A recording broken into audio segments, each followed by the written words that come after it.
Hello and welcome into the Asian Cricket Show. I'm your host, Andrew McLean, and Indosaan will be joining me very shortly. He's going to be my co-host for this Asian Cricket Show, which we're going to run once a week at this time. I'm in Bali, Indonesia, so it's 7:30 in the evening here. Indosaan is based in Sri Lanka, and we've got a lot of stuff to discuss on the show today. Sri Lanka's series against Afghanistan has finished, with Afghanistan winning the final match. So that T20 series finished 2-1 to the home side Sri Lanka. Of course, we've got the India-England series has just come to a conclusion. Well, the fourth test has come to its conclusion, and India is ahead in that series 3-1.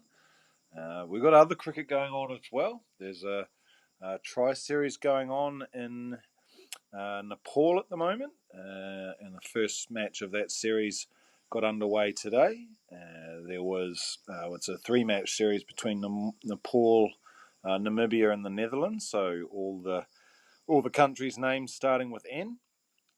That got underway today with a match between Namibia, the visitors, and the home side Nepal. And Namibia took that one out by 20 runs. It's a T20 series, I should add, and a pretty epic performance in that match, which we'll come to very shortly. And also, we had today, the Bangladesh Premier League's still ongoing, of course. 12 matches played by each side there in the Bangladesh Premier League. There was a pretty epic game last night. Or yesterday afternoon, between the two top of the table sides, the Rangpur Riders and the Camilla Victorians. Some pretty epic performances there, which we'll also cover. So lots and lots to talk about on the show today. And of course, although not strictly Asian, but let's say Asia Pacific, the news today that Neil Wagner, the New Zealand pace bowler, has retired from Test cricket after being told by the New Zealand selectors that he's not going to be picked for the first Test against Australia, which starts on Thursday. So he's decided it's time to pack it in, so to speak, and hang up his boots. And he's had a really impressive career, Neil Wagner. Bowling alongside Tim Southey and Trent Boult for most of it. Of course, he's only ever played Test cricket. He's never played limited overs cricket for New Zealand. And of course, he was born in South Africa before moving to Dunedin in New Zealand in 2008 and playing for Otago. Then he qualified for New Zealand as a resident and has had a really, really impressive Test career. So we'll touch on that as well. And so, yeah, many, many things to talk about today. So just waiting for Indosaan to join me now. He'll be here very shortly. So let's just have a look at. Here he is. He's just arrived in the room now. So welcome, Indosaan. Thank you very much for. Welcome, Andy. Yeah. Just a minute. My headphones didn't get connect. We're live at the moment, mate. So just get yourself organised. organised. Just a minute. So yes, lots and lots to talk about on the show today, and just as Indosaan's getting his technology sorted out there, I thought I'd just mention the right. I watched the IPL last night, and I must say I haven't watched. Sorry, not the IPL, the PSL. I watched the match, the second innings of the match between Peshawar and Islamabad. And so I turned the TV on about halfway through, and Babar Azam had obviously by this stage made an amazing century. And so I watched the second innings, and Islamabad United were absolutely cruising towards victory after a brilliant knock by Azam Khan, supported by Colin Munro. But then they absolutely collapsed like you wouldn't believe, and it was an absolute meltdown by Islamabad United. So, great result for Peshawar. As I say, Babar Azam scored a brilliant 100 last night. He scored 111 off about 67 balls or 69 balls or something like that. and just sort of showed the fans how impressive he was. So, Indosaan, did you catch any of that PSL match last night, mate? I did. I watched. Looks like we've just lost Indoosaan's audio there, but he'll be back in a minute. Simultaneously, both The WPL and this PSL. So what happened was like when I saw that Babar Azam is staying in the crease during the death overs, I know that he's destined for some glory because he's a beast in the death overs, right? Because if he get to that point, he will make sure that he capitalizes. So he played a very good innings, and I watched it, but I didn't watch the second innings. I was watching the WPL. Oh, I see. Okay, well, yeah, I was the other way around. I actually missed Bubba's innings, but it must be said, for neither of us are Pakistani, obviously, but he gets so much criticism about his strike rate, and I think, and also there's been this discussion about whether he should even be opening for Peshawar because they think that he's not going to open for Pakistan, so why should he open for Peshawar? But he showed exactly why he should open is because he's their best player, and he absolutely dominated towards the end of that match.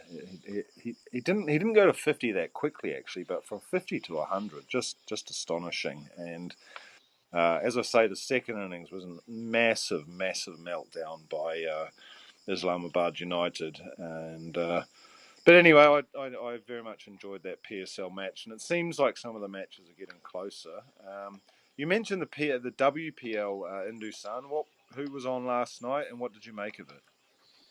Uh, I basically like Mumbai Indians team because I support Mumbai Indians in the IPL too. But I actually watched the WPL because you see, if you just take the current top 10 women's all-rounder rank holders, all 10 of them are playing at WPL. It's kind of like becoming a next big thing in women's cricket. So yesterday's match was like UP Warriors versus Delhi Capitals. It's actually the same Delhi Capitals management which owns the IPL team, owns the WPL team as well. And Meg Lanning was playing, Lisa Healy was playing. So much superstars. And finally, Delhi made a very, very comprehensive win because UP Warriors were never turned up with their bat and they only scored 119, which is literally like 6 runs per over, very much gettable in this modern era. And they had a very good batting, which has complemented their bowling, the Delhi Capitals, so they won it. Well, it's also interesting at the moment, isn't it, that in this part of the world for Asia, Yeah, of course. there's also the Bangladesh Premier League going on at the moment, and 12 games have finished already per team, and I must say I haven't really followed it at all, but I just spotted on Twitter that Jimmy Neesham had a very good innings last night for the Rangpur Riders. He scored 97 not out, which I had to have a look at this up, and in around about 250 2020 matches, it's his highest ever score. He got 97 not out off 49 balls, eight fours and 7 sixes. Wasn't good enough for his team to win, though. That got them through to 185 for 6, but then the Comilla Victorians, who were the opposition, they actually won with 9 balls to spare. But it's also interesting in Doosan just to see the distribution of players. So as I say, that I haven't watched much of the Bangladesh Premier League, and there's no particular reason for that. But just looking at the players that turned out yesterday for the Rangpur Riders, in terms of international players, I mean. So they had Jimmy Neesham, they had Nicholas Puran, Muhammad Nabi was playing, and then for the Camilla Victorians, you had Johnson Charles, Moeen Ali, Andre Russell, and Sunil Narayan. Why do you think it is that the BPL just doesn't have the same level of coverage as compared to, say, the PSL? Perhaps I think even the league's popularity finally come down to the brand of the cricket of the particular country playing. That's how I identify. For whatever reason, Bangladesh is not still many people are willing to give them a seat in the big boys table for different reasons. And we have to say, because this is the latter part only, the gymnasium and Moeen Ali and Nabi are going and playing there because they were not there in the beginning of the tournament. And this tournament is like quite big, quite long, lengthy. That might be another reason. And more than anything, I don't know whether you able to catch this comment made by the Bangladesh team's coach Hatra Singh. He Oh just said, like, yes. this league is not up to the international quality. So when your own coach is not much happy about something which is going there, so it's obvious that the brand was like not coming up much. But like the Bangladesh really have a big potential. They have abundance of talent. They are constantly playing somewhat a good cricket, I would say, like, because they haven't translated the investment and the effort they are putting into their structure or the building up their team in international success, but they're coming up there. They're coming up there. Yeah, I did see that comment that the national coach made. I was kind of astonished, really. Surprised he's still got his job, actually. But it's Very good comment. Very good comment. Yeah, seriously. yeah, yeah, it's a bit like Alan Donald lost his pretty quickly during the World Cup. Yeah, But yeah, yeah. maybe that was more of an emotional decision than anything else. Mm, mm, Um, mm, all right.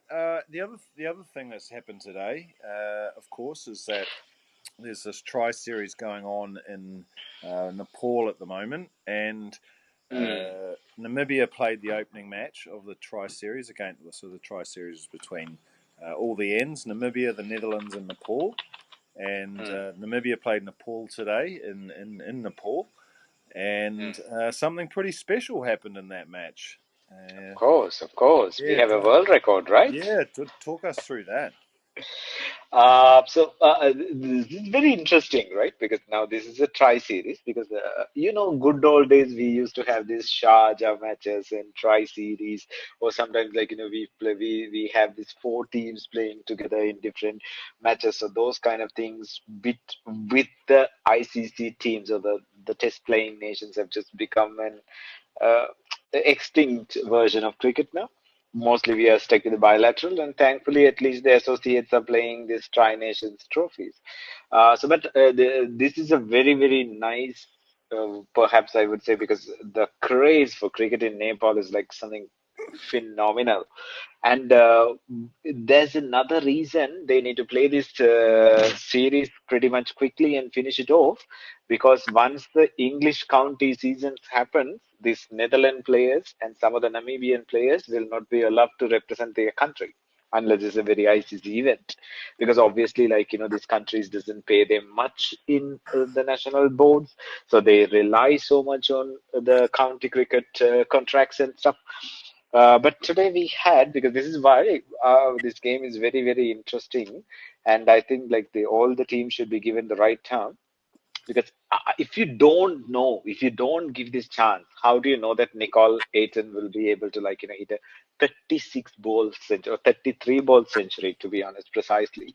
So this is why I think the associate cricket makes a lot of importance, and maybe like we might not get the broadcasting profitability as we used to get for, like, some other teams, but they're really playing good cricket, and I'm really, really happy for Namibia. I'm really happy for Netherlands and Nepal. All three of them are coming for the World Cup, so let them practice well and come. So I'm very, very happy about it. Yeah, well, I was actually in Nepal in December, and it Oh, was okay. the weather was actually really nice. It wasn't really cold at all. I just checked the temperature today just now, so it's so what is it? It's it's I think they're a quarter of an hour ahead of you in Sri Lanka. So I don't know. It's around about 6 o'clock there, or quarter to six. It's 19 degrees still, so actually the weather's decent as well. But yeah, just for the record, what you're referring to with this record century, we're talking about Jan Nicol Lofty Eaton, and he came to the wicket today with the score at 2 for 49 in the ninth over, and he was out. He was out in the last over for 101. So he out of a total of 206 for four. So he basically scored 2/3 of the runs. And just to put that in perspective, the opener, Malam Kruger, was 59 not out. He carried his bat through the innings off 48 balls. So yeah, absolutely phenomenal effort by by Nicol there, and unfortunately Nepal couldn't get up, but they weren't that far away. They got 186, so they were just 20 runs behind. But I'm with you. It's great that they're able to play, and yeah, it totally makes sense for for countries to be at full strength for these matches. So yeah, why not? And if you're a Nepali cricket fan or a Nepali player, why not play in February? It's okay, right? It's it's it's a winter season, but it's not that cold. Even though you sort of think of Nepal being up in the Himalayas, but I was in Kathmandu in December, and it was very nice actually. Just Nicer than Bali? different. It's subjective, right? Okay. Yeah, different. Yeah, I mean, Yeah, I'm from New Zealand, of course, as you know, and of I love, course. I'm from the North Island rather than the South Island, which was much more mountainous. But I loved it there, actually. I really, really enjoyed it a lot. So, very different to Bali. But just touch on some other things that we chatted about off air. Um, Maybe we can reflect slightly on the international series that have been going on in Asia as well. One of those, which just concluded recently, is the Sri Lanka Afghanistan series. And one thing you mentioned to me was that the wickets that are being prepared in Sri Lanka seem to be better for the batting sides. So what was your take on the overall series between Sri Lanka and Afghanistan? It was a very satisfying series for Sri Lanka, except for the last match, where we had a very bad fight with the umpire, and Vanidu Hasaranga is now banned for like next two T20s, which they're supposed to play in Bangladesh against Bangladesh in the upcoming week. So if you just really take the one days, Sri Lanka had the most success. First Sri Lankan batter, Pathum Nisanka, to score the 200 runs. That was like phenomenal. And then you had like Asalanka had a century, Kusal Mendis had a 50, Sadira Samaravikrama had a 50. So there's a lot of batting performances were there. And then Sri Lanka swept the series 3-0. And even Avishka Fernando, who was struggling for a long time, he got a break and he scored well. So it's a big relief for Sri Lanka now.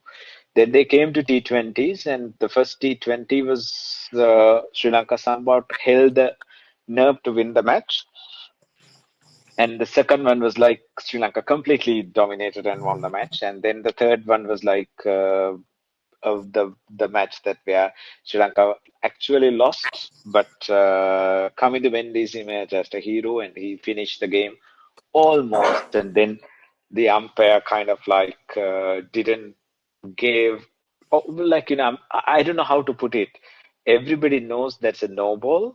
Umpire didn't agree on that, and that kind of like, sparked a lot of things. And Sri Lankan captain was arguing with umpire. Surprisingly, Sri Lankan coach was arguing with umpire, which is not a, thing that you would recommend for a coach to do. But then, as a result, he got banned. So it was a good series for Sri Lanka until up that time. Of course, Afghanistan is lost without Rashid Khan and Mujibur Rahman, but that's fine, right? Sri Lanka was able to kept Afghanistan, that strong Afghanistan who performed well in the World Cup to that level. So it's something most of the Sri Lankans didn't expect Sri Lanka to have a phenomenal success like what they had. But at the end of the day, it's something we would take it at any day. Yeah, yeah. I mean, I thought it might have been a bit more competitive, but as you say, if you're missing someone like Rashid Khan on your side, and that's obviously going to have a huge impact. Just one question I wanted to ask you about one of the Sri Lanka players actually is one guy, the guy who from the Sri Lankan side who probably impressed me the most at the World Cup was Samwat Grama. But just looking at the scorecard since the World Cup, he hasn't exactly been a star in this, since the new year, really. Firstly, is that a fair comment? And second of all, if it is, what's happened with him? Because he looked absolutely brilliant at the World Cup. He is because it's. I would say there is a transition happening on him from the ODI player to the T20 player. He definitely have the caliber, but in the Zimbabwe matches, as we can expect it, he kind of didn't perform well. But then when it comes to the Afghanistan match, he kind of catch up with the team, and you can see that transition happening on him.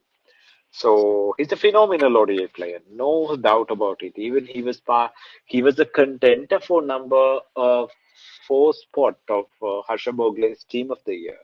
So, and he had numbers. As you said, he had a wonderful World Cup. So it's just part and parcel of what happening. Perhaps I would say, in the upcoming matches, he would completely turn himself up. Right. Okay. Well, yeah, as I say, he really, really impressed me. In fact, I bet on him a few times to score runs, and he helped me Wow. out a lot. Yeah, my bank, he boosted my bank balance in a couple of matches. I should tell this to him if I meet. Hey, we've still got to talk about the India England series going on, but I just thought maybe before we get to that, Yeah. the other big news today, of course, is that Neil Wagner's retired from Oh, Test yes, cricket, yes, and yes. I'm sure everyone's aware of it that's listening to the show. But I mean, the background to it is that in the New Zealand's most recent Test series, Wagner only played one of those matches against South Africa, and he Hmm. obviously got told by the New Zealand management that he's not going to be selected for the first Test match against Australia, and he made the decision to, oh well, I'm just going to retire then. Um, and I've been following it online all day. I have not seen one negative word about Neil Wagner all day. I mean, how can you speak bad about Neil Wagner? How Well, can you? compare it to David Warner then. Yeah, of course, because Warner had a sandpaper gate issue, right? Because, well, I mean, I just have to tell you this because I wrote something about Warner when he was retiring on my social media handle, and so many Australian fans came and say they are not willing to forgive him for what he has done like 5 years ago, right? So that's actually the saddest part.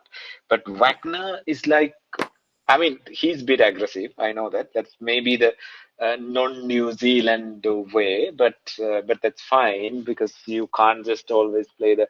Not everybody is Ken Williamson or Trent Bolt to smile all the time. But I mean, if you just really take Andy, because just everybody has a favorite Wagner moment. For me, that with the broken toes, he bowled one whole day to take New Zealand to the World Test Championship final, and he bowled one session constantly some slow balls knock Ravindra Jadeja off in the last stage, make sure that New Zealand doesn't have much to chase. And come on, with the last year when Sri Lanka played, he had a slip disc and he came into bat. And if you just see, because everybody was so concerned about Kane Williamson diving this side, because it's understandable because they throw the ball to Kane Williamson end. But with the slip disc, you see Wagner diving on the other end to make sure that New Zealand crosses the line. I mean, how can you write a single word or single letter about bad about this person? You can't, because I really love Wagner, because I mean, he really had a not not the kind of like start he would have been wanted, because he's from South Africa. Then he came to New Zealand and went through all this struggle and getting a breakthrough and playing for New Zealand. And I mean, that's phenomenal. Yeah, and I don't have all the statistics to hand, but one of them that I read today is that he's I think he's like 80 or 90 wickets ahead of anyone else that doesn't take the new ball in Test cricket. I think the second most was Ben Stokes, maybe, or Mm, someone like that. I mm, can't remember. Um, mm, so he hasn't exactly had the most favourable position in the team, but he's still taken 260 Test wickets. He's not even that far behind Trent Boult and Tim Southee. So it's kind of remarkable what he's managed to do. And the other thing I really like about Wagner is when he came to New Zealand, there was a it was he was heavily influenced at the time by Mike Hesson and Ross Dykes, who are both from Otago. And he picked Dunedin as the place to go. I mean, imagine most South Africans don't pick Dunedin as the place to go, and it's probably the coldest province in New Zealand. I know myself because mm, I went to university there. But mm. he did 10 years with Otago before he moved to the North Island to play for Northern Districts. But yeah, the words I've seen today are like warrior, heroic, all these sorts of words. And um, I just don't think he's never been controversial or anything. He's been an absolute model cricketer. And the Oh other my God, the other thing he is. I must say is he's also managed to lose his accent as well, right? I was listening to his press Mm. conference today. He hasn't got an accent at all. Anyways, we should try and He became a complete New Zealander then. absolutely, yeah. But I mean, Um, I just really wanted to mention to the listeners. I heard this word Andy McLean when the Wagner was thanking, and I'm leaving it to Andy about to tell us that oh something right, yeah, which. that was someone in New Zealand sent me the link to his press conference, and Yes, yeah, yes, he was starting to thank all the people that had helped him along the way, and then yeah, he yeah, suddenly thanked me. So yeah. I've had a whole day dining out on that, even though I've never actually met him ever before in my life. So yeah, thanks very much, Neil, for that one. You made my day. You did. I mean, because he's a very nice guy, right? Because he just put, and it broke my heart when I saw him on tears.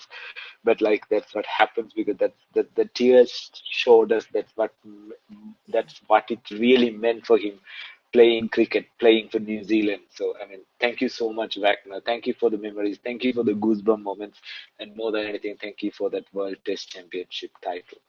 We Black Cap fans owe you massive, big. Yeah, couldn't agree more.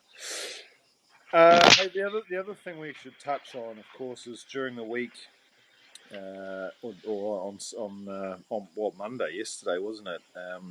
India wrapped up the fourth test in Ranchi, and which gave them a 3-1 lead in the series, so they can't lose the series now with one match to play against England in Dharamshala, which Mm, starts next week.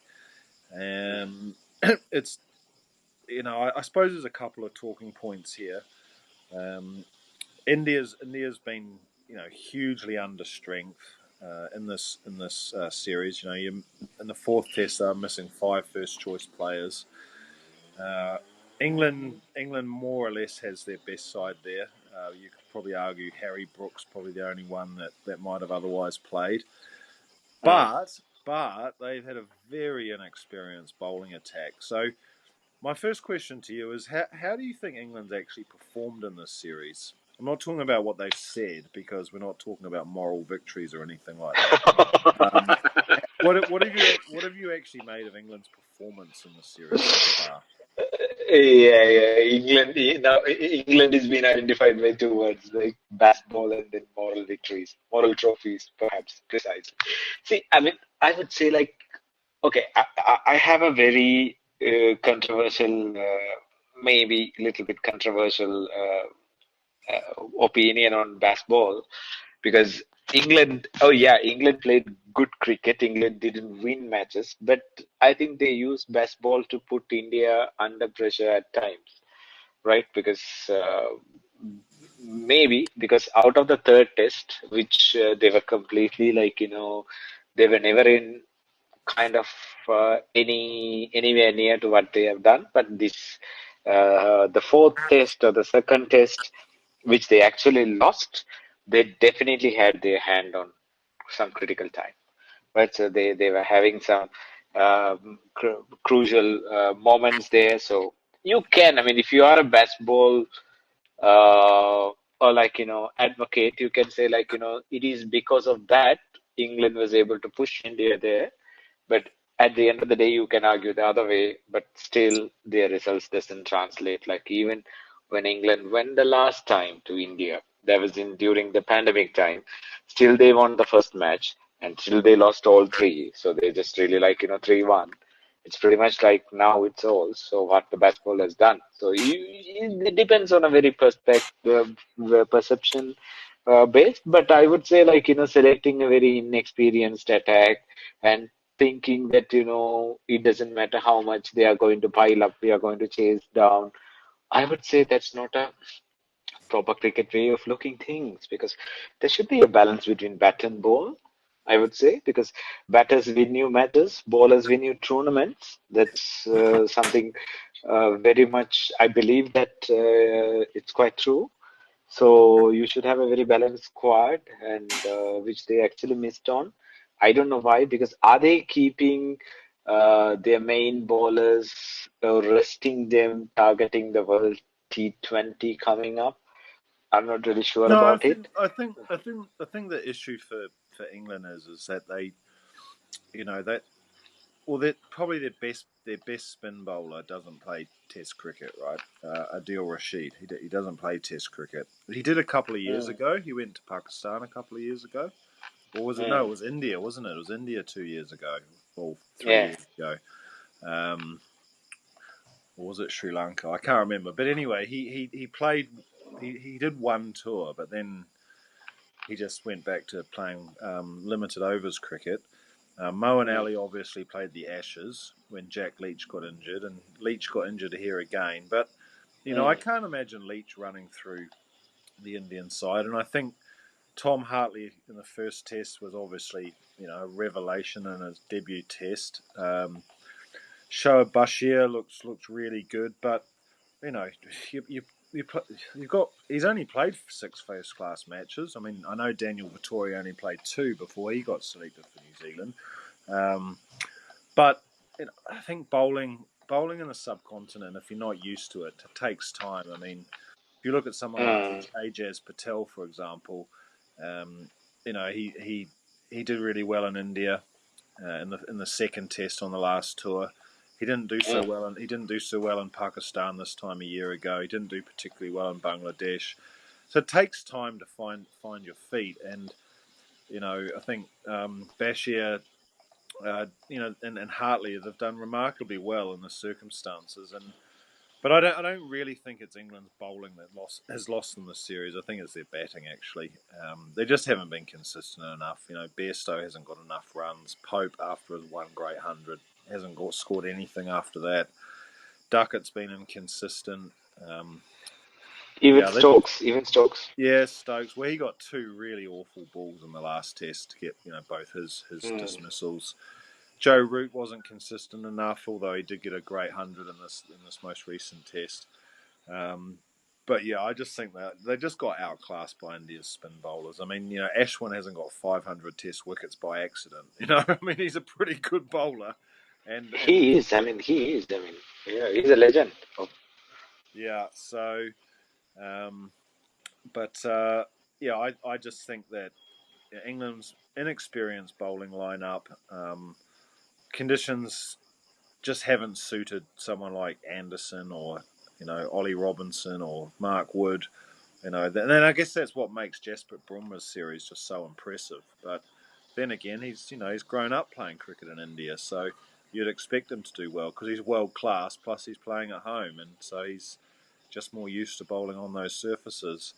But the last thing I just wanted to touch on is this I mean, what do you make of this whole baseball thing? Because the reason I ask is that it was a comment that was mentioned by Andrew Miller from Cricinfo. He just mentioned it in a podcast, about 2.5 years ago, and suddenly it's become this. What's even in the Oxford Dictionary now. But the thing that sort of I wonder about, and I think the classic example was when Ben Duckett said that. We don't mind how many runs we chase. The more the better. And then he also went on to say about how India should give England some credit for the way Jaiswal played. I'm just like, dude, what planet are you living on? Both of those things are the most ridiculous Okay. statements. What's your interpretation of the rhetoric coming out of the England camp at the moment? Well, because you can I mean, again, I just go to a very neutral perception and try to understand all these things because playing aggressive cricket on playing aggressively on test cricket is not a new thing. As far as I'm concerned, Nathan Aslane, Sanat Jayasuriya, Virender Sehwag, Brendan McCullum, Adam Gilchrist, my goodness, the list goes on, right? So much players have already played it, and they actually did it successfully. They have double hundreds, triple hundreds, and all these things with them. So they just really they know that that's how things should be played. That they know how that's how they play, and they did it. But perhaps we can give a little bit credit to Brendan McCullum because it's when you just see in England team, you see everybody from top to bottom played very aggressively, from Crowley to Duckett to Root and whoever you name it in that lineup, Bairstow and everybody who plays there, they played very, very, very aggressively. Moeen Ali and everybody in terms of batting. So that can be you can give a credit to them because as an overall team, as a collective approach, yeah, we played because we just really say Sri Lanka or New Zealand or India at that time. You have Rahul Dravid and Sri Lanka had Sangakkara and Mahela, and then New Zealand had Kane Williamson and Stephen Fleming, and everybody was just there. They used to play the normal way, and we have these aggressive batters are scattered around. So that can be you can give a little bit of credit to Brendan McCullum, but that doesn't mean you just really can't say India should say because we introduced this aggressive way of playing. No, I don't really agree with that narrative. But if you just really take baseball or the term or the approach or something like that, that is the reason why England got success in Pakistan. That's the reason why England chased down India in England. So baseball is giving them results. I agree with that, but it's not a one-stop formula to all the pitches. You Yeah. sometimes have to when you are playing in India, you need to be a little bit careful because Pakistani decks are very flat. You can play very, very much. And you need to be very careful about your opponent. By default, Indians would be little bit stronger than Pakistanis, little bit aggressive than Pakistanis in cricket. So, you can't just play the same way against Australia and South Africa and New Zealand because these three teams are completely different, right? Because that's what my narrative and their grounds and the pitches, the wickets behave very different. So Yeah, play aggressively, it's okay, but don't try to manufacture shots because that's what I say. Because when you see Joe Root playing that reverse scoop and getting out, you feel like, dude, are you serious? This is a test match. Yeah, You are a class act. You are a Fab Four. Do you seriously want to play that? yeah, yeah. I I'm mean, with you. I mean that's where. So there should be a balance, I think.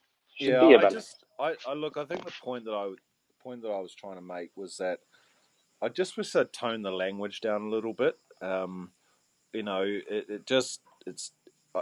saw Ben Stokes say the other day, I don't really understand what you mean by, answered a question to a reporter saying, I don't really understand what you mean about being ruthless. Well, the whole rest of the world knows what the reporter meant. So it just annoys me. But anyway, Indusaan and listeners, that's all we've got time for today on the Asia Cricket Show here on Global Cricket Radio. We'll catch you again next time this time next week. Catch you. Bye.